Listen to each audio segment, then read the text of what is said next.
ایک کتا جس کی وجہ سے 40,000 لوگوں نے اسلام قبول کیا۔ ابن حجر کے مطابق جب منگولوں نے پوری مسلم دنیا پر قبضہ کر لیا اور دن بڑے دردناک دن تھے، بغداد میں خون بہہ رہا تھا اور غرناطہ لٹ رہا تھا، جب جامعہ نظامیہ کی لائبریری دجلہ کی موجوں کی زد میں تھی، جب تہ خانوں میں پانی چھوڑ دیا گیا اور مسلمانوں نے 1.25 لاکھ لاشیں وہاں بھی اٹھائیں۔ وہ دن بڑے دردناک دن تھے۔ ایک منگول سردار عیسائی ہو گیا اور اس نے بہت بڑا اجتماع کیا۔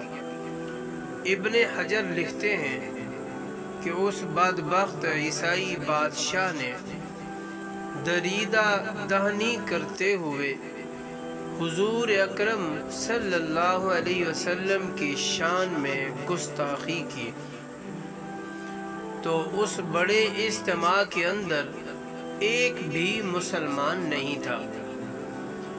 تو جب وہ حضور اکرم صلی اللہ علیہ وسلم کے خلاف بھونکا تو پسماندہ ہوا ایک کتا جوش میں آ گیا اور وہ زور زور سے بھونکنے لگا۔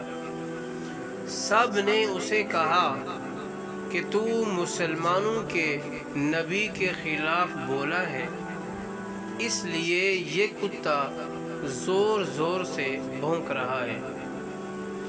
تو اس نے کہا، نہیں نہیں، یہ ویسے ہی بڑا غیرت مند ہے۔ میں نے ہاتھ سے اشارہ کیا تو یہ سمجھا کہ مجھے مارنے لگا ہے، اس وجہ سے غیرت میں آیا۔ تو اس نے دوبارہ حضور اکرم صلی اللہ علیہ وسلم کی شان میں گستاخی کرنا شروع کر دی۔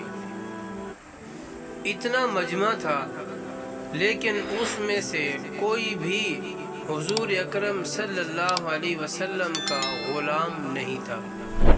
تو تاریخ نے بتایا ہے کہ وہ کتا ایک دم رسہ توڑ کر جھپٹ کر شیر کی طرح اس پر حملہ آور ہو گیا اور اس نے اپنے دانت اس کی گردن میں گاڑ دیے اور چھوڑا تب جب اس کو جہنم میں پہنچا دیا۔ ابن حجر لکھتے ہیں کہ اس واقعے کو دیکھ کر 40,000 لوگوں نے اسلام قبول کر لیا۔